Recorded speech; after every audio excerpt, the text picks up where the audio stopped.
O canibalismo é uma relação em que o indivíduo mata e se alimenta de outro da mesma espécie.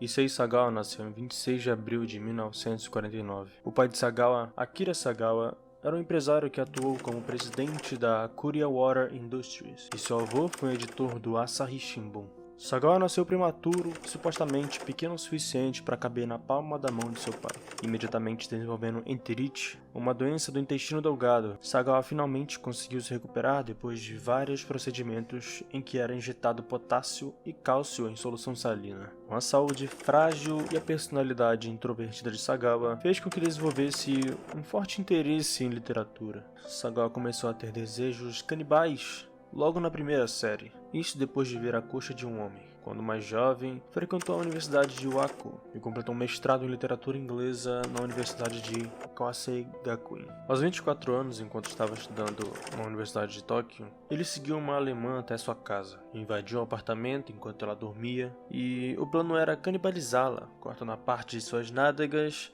e fugindo com um pequeno pedaço de carne. Mas ela acordou, empurrou Sagawa para o chão e chamou a polícia. Por não contar as suas verdadeiras intenções, ele foi capturado e acusado de tentativa de estupro. As acusações foram retiradas depois que o pai de Sagawa pagou uma indenização para a vítima. Em 1977, aos 27 anos, depois de se formar, Sagawa se mudou para a França para fazer doutorado em estudos de literatura shakespeariana em Paris.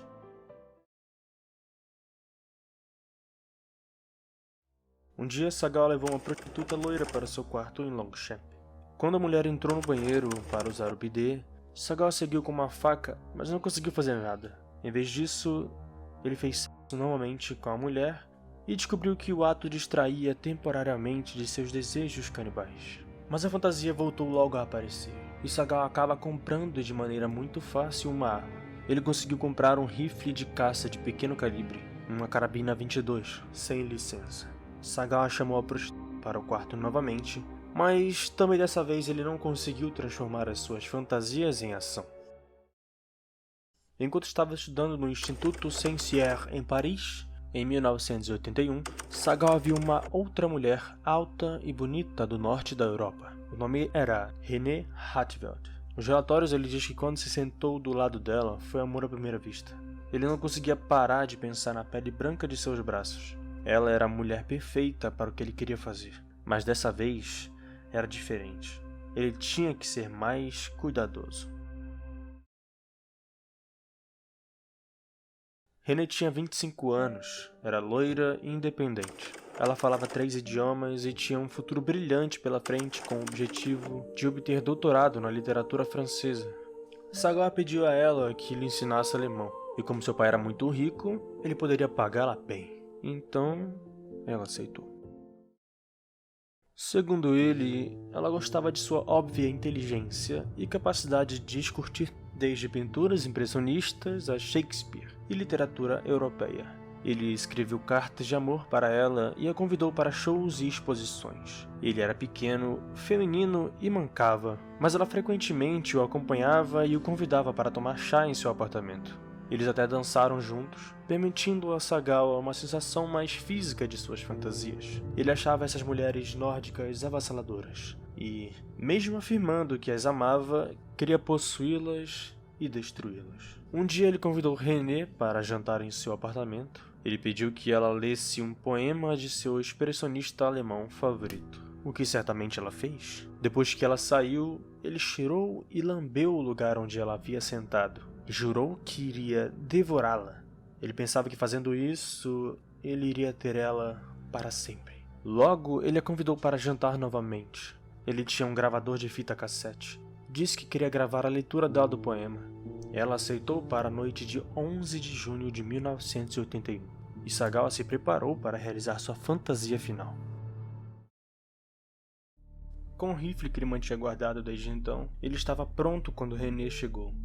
Ele assentou no colchão no estilo japonês para tomar um chá. Em sua bebida ele colocou um pouco de whisky para deixar ela mais tranquila. Eles conversaram um pouco enquanto Sagawa esperava que o whisky fizesse efeito. Então ele disse a Renée que a amava e queria levá-la para a cama. Ela resistiu a ele. Ela o achou atraente, mas não sexualmente atraente. Ela queria apenas ser sua amiga.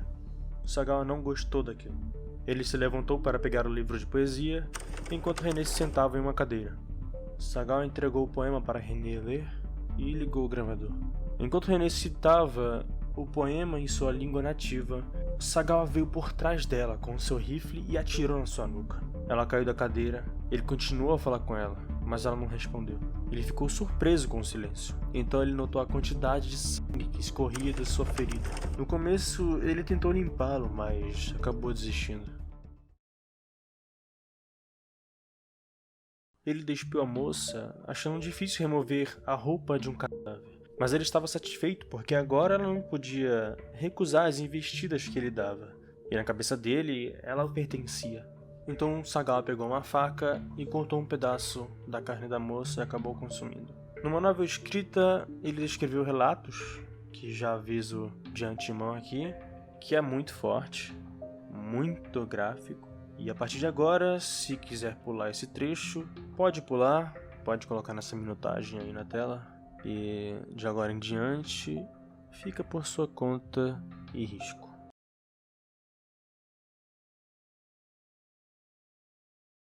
No relato, ele diz: toquei o quadril dela.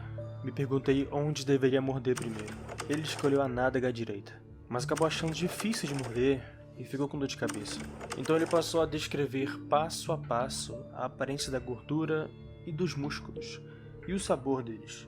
Com a gordura escorrendo da sua faca, Sagawa disse que ela tinha uma consistência e aparência de milho amarelo. Ele cheirou e descobriu que não tinha cheiro.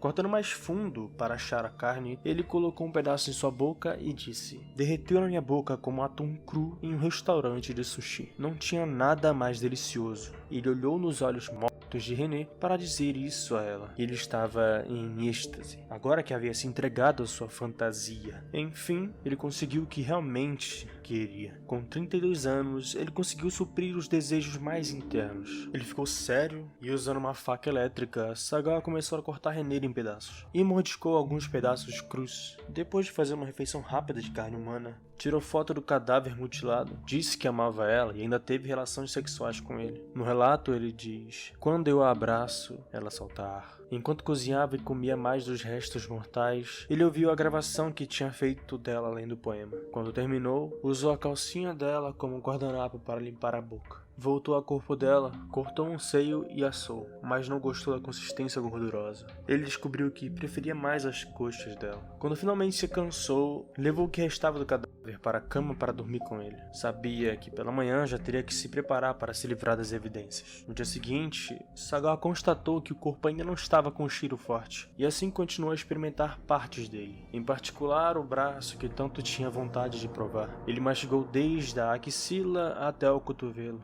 Mais uma vez ele relatou: não fazia ideia que tinha um gosto tão bom. Para contextualizar quem pulou os minutos, basicamente ele fez o que fez com René. Passou-se um dia e ele fez outras coisas também. A essa altura já tinha várias moscas grandes rodando o cadáver. Então Sagawa interpretou isso como um sinal que já tinha perdido René. A lua de mel acabou. Então ele usou uma machadinha para cortar em pedaços que iriam caber nas malas que ele comprou especificamente para isso. Mas enquanto ele desmembrava, ficou excitado e acabou se masturbando com a mão dela.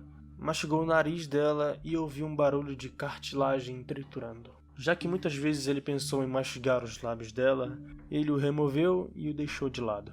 Essa parte ele iria guardar para alguns prazeres posteriores. Nos relatos ele dizia: eu quero a língua dela. Não consigo abrir o maxilar inferior, mas consigo enfiar a mão entre os dentes. Ele cortou, colocou na boca e começou a mastigar olhando para o espelho. Depois disso, ele foi para os olhos. Quando terminou de ensacar os pedaços e colocá-los na mala, já era mais ou menos meia-noite do segundo dia. Então chamou um táxi. Chegando ao Bois de Boulogne, não sei como pronuncia, ele arrastou as malas para o parque com uma intenção de jogar no lago, mas teve dificuldades porque era muito pesado. Ao ver algumas pessoas observando, ele assustou e simplesmente deixou as malas lá.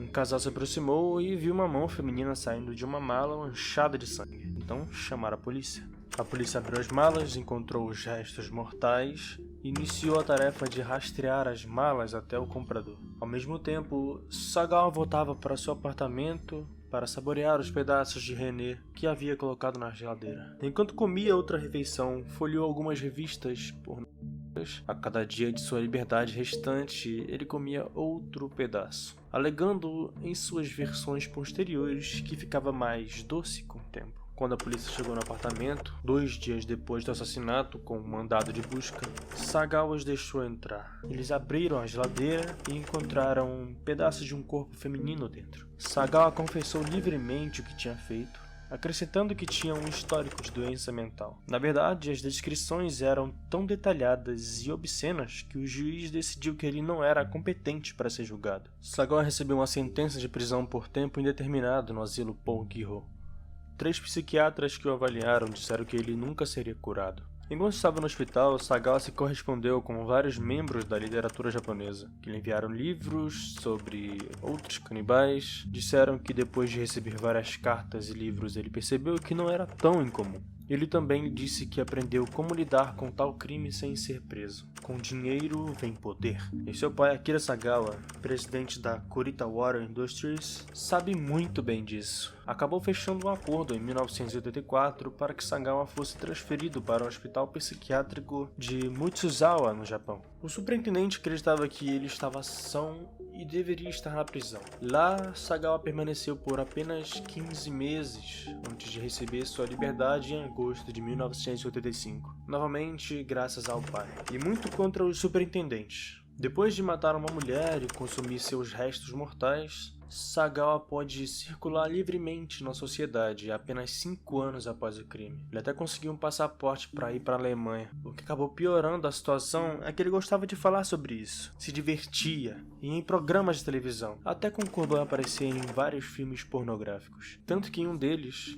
em que descreveu em detalhes o assassinato, vendeu mais de 200 mil cópias. Graças ao pai, ele escapou impune de um assassinato e estava muito orgulhoso disso. Agora Sagawa estava sendo o foco da mídia sensacionalista, concedendo entrevistas para tabloides, fazendo vídeos para saciar curiosidades de pessoas com fetiches. Ele aparentemente acha que ter esse tipo de atenção é extremamente divertido e que não fez absolutamente nada de errado. Tanto que depois disso ele disse: "O público me tornou o padrinho do canibalismo e eu estou muito feliz com isso." Os Rolling Stones escreveram e gravaram uma música sobre esse caso de Sagawa. O nome é Too Much Blood. Sagawa fez um pequeno mangá, escreveu em colunas semanais para tabloides, foi capa de revista gourmet japonesa e editou antologias de fantasias canibais. E com o nome falso, ele conseguiu várias fotos de mulheres posando nuas para ele. No seu site, ele oferecia trechos de sua interpretação do crime e discutia o motivo do canibalismo não ser um ato tão horrível. Para quem tinha vontade de ver a arte dele,